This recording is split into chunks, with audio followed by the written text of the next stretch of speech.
Hi everyone, how are you all? कैसे कर रहे हो? अच्छा है, समझ आ रहा है? कोई बता ही नहीं रहा मुझे समझ आ रहा है या नहीं आ रहा। हम सेम वेवलेंथ पे हैं या नहीं है?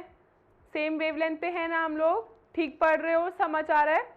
ऑल राइट, अब हम क्या करने वाले हैं? आज हम पढ़ने वाले हैं सार्क और ब्रिक्स के बारे में। आसियान की वीडियो अपलोड हो चुकी है, you must go and watch that. अब हम क्या करने वाले हैं? SAARC BRICS. ये कंफ्यूज तो नहीं हो रहा? आसियान क्या है? Association of South East Asian nations. SAARC भी आ गया, ब्रिक्स भी आ गया।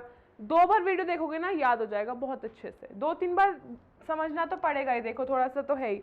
और ये कोई कंट्रीज नहीं है, ये सब एक ग्रुप है, ग्रुप ऑफ कंट्रीज है। कौन सी कंट्री में कौन है 2 बार पढ़ोगे 3 बार पढ़ोगे अपने आप याद हो जाएगा, फिर सबको बताते फिरोगे। आज हमने आसियान के बारे में पढ़ा था। अच्छा सार्क देख लो, South Asian Association for Regional Cooperation. SAARC South Asian, ASEAN में क्या था? Association of South East Asian countries. ठीक है, South East Asian nations, countries बोल दिया, नेशंस समझो इसे। सार्क में क्या था? South Asian Association for Regional Cooperation. SAARC was established 8 दिसंबर 1985। आसियान का ईयर बता दो मुझे एक बार। 1967 समझाया था ना। और डेट बता दो, 8 अगस्त। सार्क की डेट क्या है? 8 दिसंबर। ईयर कौन सा है? ईयर देखो 1985। ऑल राइट, चलो। The idea of regional cooperation in south Asia was first raised. पहले कब आया था? 1980 में। 85 में तो वो लॉन्च ही हो गया था। 80 में एक आइडिया आया कि यार ऐसा करते हैं, सब कंट्रीज मिलकर एक ऐसी ऑर्गेनाइजेशन बनाते हैं विच इज कॉल्ड सार्क। ठीक है, after consultation the foreign secretaries of 7 founding countries. 7 founding countries कौन कौन सी है? बांग्लादेश, भूटान, इंडिया, मालदीव्स, ये तो याद रहेगा, Nepal, Pakistan, Sri Lanka. 7 founding countries met for the first time in Colombo. Colombo कहाँ है? श्रीलंका में है, इन अप्रैल 1981। 80 में एक आइडिया आया कि बनाते हैं। 81 में 7 फाउंडिंग कंट्रीज मिली थी। 7 फाउंडिंग कंट्रीज कौन सी है? बांग्लादेश, भूटान, इंडिया, नेपाल, पाकिस्तान, और कौन सी बची? श्रीलंका बची है, और बस हो गई 7। इंडिया, बांग्लादेश, भूटान, इंडिया, नेपाल,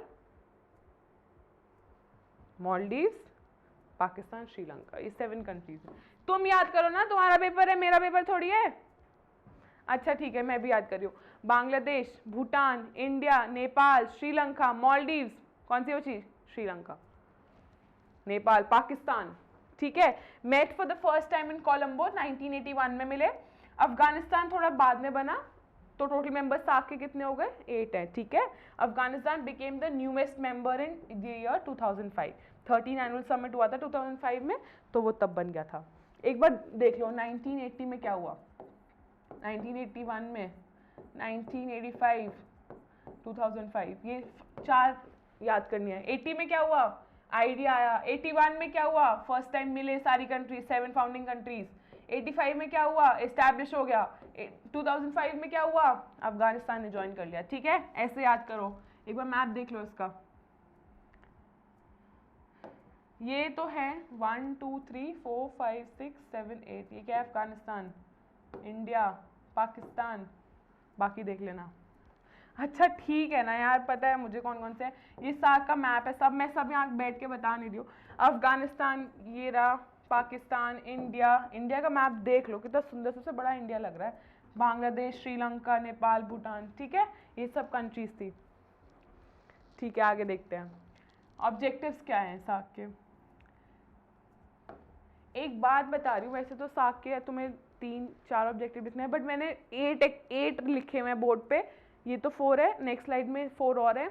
8 एक बार पढ़ लोगे ना ध्यान से, याद रह जाएगा। वहां पे 4 लिखने आ गए, 6 लिखने आ गए, कितने भी लिखने आ गए, आसानी से लिख दोगे। ठीक है, to promote the welfare of the people. कहीं भी ऑब्जेक्टिव लिखा आ जाए ना, welfare of the people, people oriented ASEAN था ना, उसके ऑब्जेक्टिव में लिख दो पीपल ओरिएंटेड था, उसके वेलफेयर ऑफ द पीपल था, लाइफ क्वालिटी बढ़ानी थी। ऑफ कोर्स हर एक ऑर्गेनाइजेशन का मतलब क्या है? लोगों के लिए तो बना रहे हैं, और किसके लिए बना रहे हैं? Welfare of South Asia and to improve the quality of life. जो मैंने बोला वही लिखा है।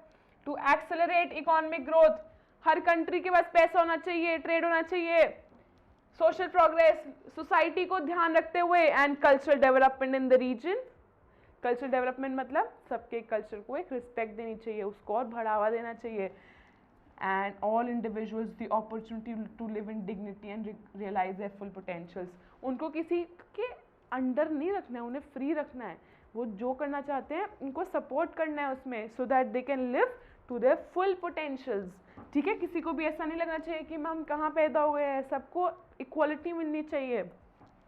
to promote and strengthen self reliance, सब कंट्री सेल्फ रिलायंस होनी चाहिए जिससे इंपोर्ट एक्सपोर्ट बराबर रहे। ऐसा नहीं होना चाहिए सब चीज़ें इंपोर्ट हो रही हैं, पैसा जाता ही जा रहा है, पैसा आए भी। Among the countries of South Asia, south Asia country, south Asian countries चाहती थी जो हम करें हम सब मिलकर जुट कर करें। ठीक है, एक सेल्फ रिलायंस रहे। सेल्फ रिलायंस मतलब अपने ऊपर डिपेंडेंट होना। वोकल फॉर लोकल सुना है, वही है ये। To contribute to mutual trust, सबके बीच में एक ट्रस्ट होना चाहिए, कोई धोखा नहीं दे एक दूसरे को, किसी से छुप कर कोई काम ना हो, एक म्यूचुअल ट्रस्ट हो, अंडरस्टैंडिंग हो, appreciation of one others problems, एक दूसरे की प्रॉब्लम्स को रिस्पेक्ट करें। If anybody is in need तो वो उसकी हेल्प कर सके, साउथ एशिया को, कोई भी एक नेशन दूसरे नेशन को। और देखते हैं to promote active collaboration and mutual assistance in economic, पैसे वाइज, सोशल, सोशल मतलब जो कि सोसाइटी को प्रमोट करे, कल्चरल, टेक्निकल, साइंटिफिक फील्ड्स, इन सब फील्ड्स में सब लोग आगे रहें, ऐसा ना हो कि कोई भी कंट्री पीछे रह जाए। To strengthen cooperation with other developing countries, जो और डेवलपिंग कंट्रीज हैं उनके साथ ट्रेड वगैरह बढ़ाएं जिससे वो कंट्रीज भी डेवलप हो और हम भी डेवलप हो, हमें भी पैसा मिले, हमें ट्रेड भी मिले। To strengthen cooperation among themselves in international forums, international forums कौन सी होती है, यूएन हो गई, ठीक है, यूनेस्को, यूनिसेफ, बहुत होती हैं। तो ये लोग सब एक मिलजुट कर काम करें और इंटरनेशनल फोरम्स में रिप्रेजेंट कर सकें on matters of common interests, and to cooperate with international and regional organisations की बात की हो रही है। ठीक है, with similar aims and purposes, जिनके एक सिमिलर एम्स होते हैं, सिमिलर पर्पसेस होते हैं, तो वो लोग सब मिलके काम करेंगे तभी तो कुछ हो पाएगा ना। ठीक है, यूएन बहुत इंपॉर्टेंट है, यूएन के बहुत ऑर्गन्स हैं, United nation security council, United nation general assembly, तो इसमें बहुत ज़्यादा फोरम्स होते थे, मतलब मीटिंग्स होती थी। अब ये देखो क्या लिखा है, there are currently 9 observers to SAARC. SAARC के हमने कंट्रीज तो पढ़ ली, कितनी कंट्रीज हैं, 8। अफगानिस्तान ने 2005 में ज्वाइन किया था। कुछ ऑब्जर्वर्स भी हैं, ऑब्जर्वर्स मतलब वो लोग मेंबर्स नहीं है, फुल टाइम मेंबर्स नहीं है, बट वो लोग पार्टिसिपेट करती हैं सार्क में। देखते हैं कौन कौन सी है, इनके नाम कुछ खुद पता होने चाहिए, ऐसे लिख सकते हो, for instance Australia, China, US and so on. ऐसा कुछ नहीं कि तुम्हें ये सब याद करनी है। ऑल राइट, ऑस्ट्रेलिया है, चाइना है, यूरोपियन यूनियन भी है, Iran, Japan, Republic of Korea है, मॉरिशस है, म्यांमार है, and the king of all United states of America. अच्छा, देखते हैं साफ्टा क्या होता है। साफ्टा इंपॉर्टेंट है, एक बार देख लो इसे। SAFTA was signed in 2004। 2005 में कौन आ गया था, अफगानिस्तान आ गया था। इनटू इफेक्ट कब आया, 2005 में। अब फ्री ट्रेड अग्रीमेंट, एफटीए, उसमें भी आया था ना, फ्री ट्रेड अग्रीमेंट। आसियान भी साइन करना चाहता था, ये भी साइन करना चाहता था, जिससे कि कस्टम ड्यूटीज ना पे करनी पड़े, बहुत चीज़ें एक्सपोर्ट इम्पोर्ट महंगे ना हो। Confined to goods but excluding all services like information technology. वो कहते थे कि गुड्स तो तुम लोग इम्पोर्ट एक्सपोर्ट कर सकते हो जीरो टैरिफ्स के साथ, टैरिफ मतलब टैक्सेस के साथ, बट इंफॉर्मेशन टेक्नोलॉजी नहीं शेयर कर सकते। ये साफ्टा आया था, South Asian Free Trade Agreement. SAFTA stands for this. Agreement was signed to reduce custom duties, मैंने ये बताया था ना, and traded goods to zero amount रखना चाहते थे वो लोग। जीरो मेरा खराब हो गया है, समझ जाओ, जीरो अमाउंट रखना चाहते थे। ऑल राइट, चलो ठीक है, नेक्स्ट देखते हैं क्या लिखा है। लिमिटेशंस क्या थी। अच्छा, अब यहाँ देखो, कोई ऑर्गेनाइजेशन अगर बनी है तो उसकी लिमिटेशंस भी ऑफ कोर्स होंगी। हाँ होंगी, देखते हैं सार्क की लिमिटेशंस क्या थी।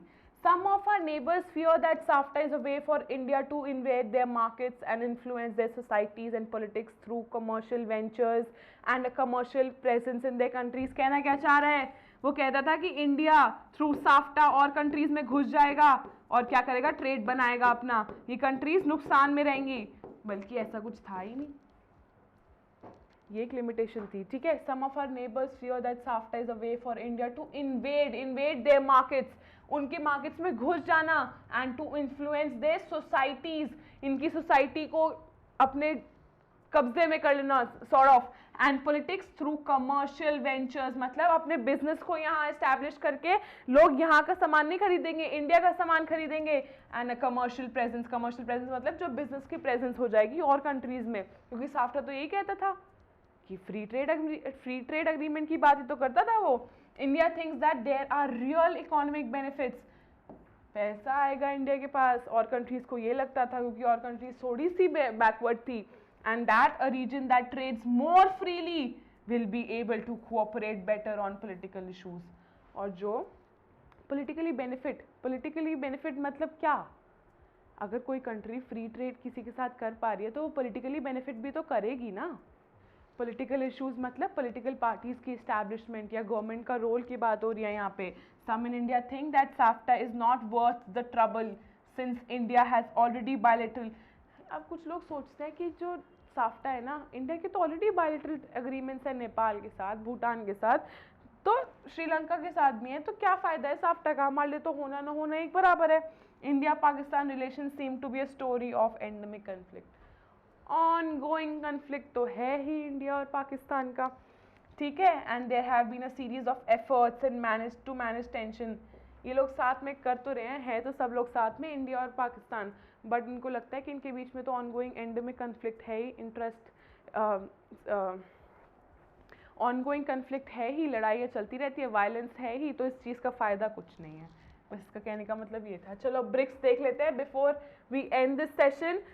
ब्रिक्स बहुत अच्छा टॉपिक है, बहुत इंपॉर्टेंट है, एक बार इसे देख लो, बहुत लेंदी नहीं है, जो आपके एनसीईआरटी में दिया है मैं सिर्फ उतना ही कवर कर रही हूँ, ज़्यादा पढ़ने की जरूरत नहीं है। यहाँ पे आप यूपीएससी का एग्जाम तो लिख नहीं रहे हो ना।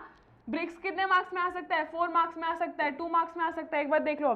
BRICS is acronym, means short for the grouping of, acronym एक एब्रीविएशन क्या हुई इसकी, Brazil, Russia, India, China, South Africa. पहले क्या था ये? पहले था ब्रिक, फिर क्या बन गया? ब्रिक्स बन गया। एस कौन ज्वाइन कर लिया? South Africa. BRICS for Brazil, Britain नहीं, Brazil, Russia, India, China. S for South Africa. All right. BRIC, ये देखो ध्यान से, BRIC was founded in 2006 in Russia, ठीक है। ब्रिक तब तक एस नहीं था ना, एस फॉर साउथ अफ्रीका तब तक नहीं ज्वाइन किया था, टर्न इनटू ब्रिक्स। ब्रिक्स अब आ गया after inclusion of south Africa in its first meeting in the year 2009। कहा जाता तो ये है कि 2010 दिसंबर में ज्वाइन किया था साउथ अफ्रीका में, बट 2009 में फर्स्ट मीटिंग ज्वाइन की थी साउथ अफ्रीका ने, साउथ अफ्रीका। ऑल राइट, ठीक है। अब देखो आगे, ये ब्रिक्स की कंट्रीज हैं।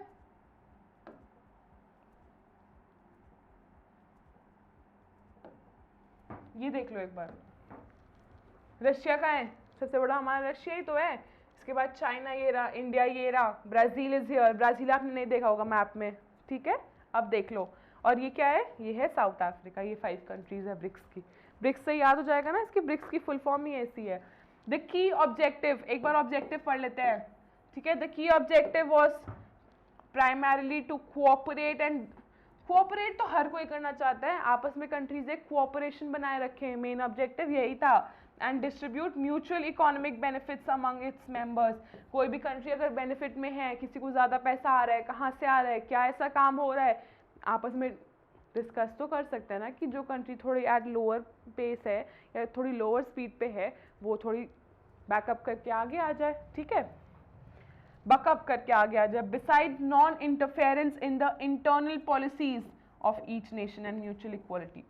इक्वालिटी तो रहे, बट एक जो इंडिविजुअलिटी है, कोई कंट्री अलग खड़ी हो रही है, वो ऐसा ना हो जाए कि वो ख़त्म हो जाए, उसकी इंडिविजुअलिटी ख़त्म नहीं होनी चाहिए।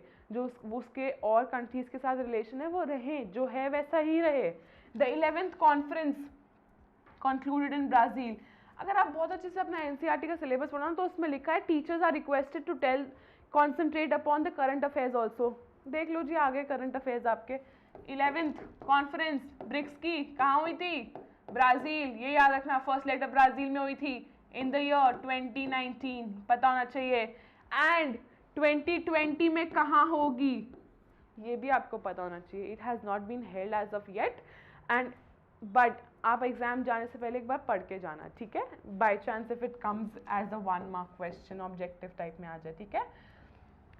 Chair by Brazilian president Jair Bolsonaro. ठीक है, ब्राज़ील का प्रेसिडेंट कौन है, इसने चेयर किया था, जेयर बोल्सोनारो। 2020 की शायद हो चुकी है, आप एक बार चेक करो, I am not too sure, शायद रशिया में हुई है, एक बार देखना गूगल पे। ठीक है, आपकी एनसीईआरटी में सिर्फ इतना ही दिया है, I won't touch upon a lot of things इसमें ब्रिक्स में, बस जो बताया था वही इंपॉर्टेंट है।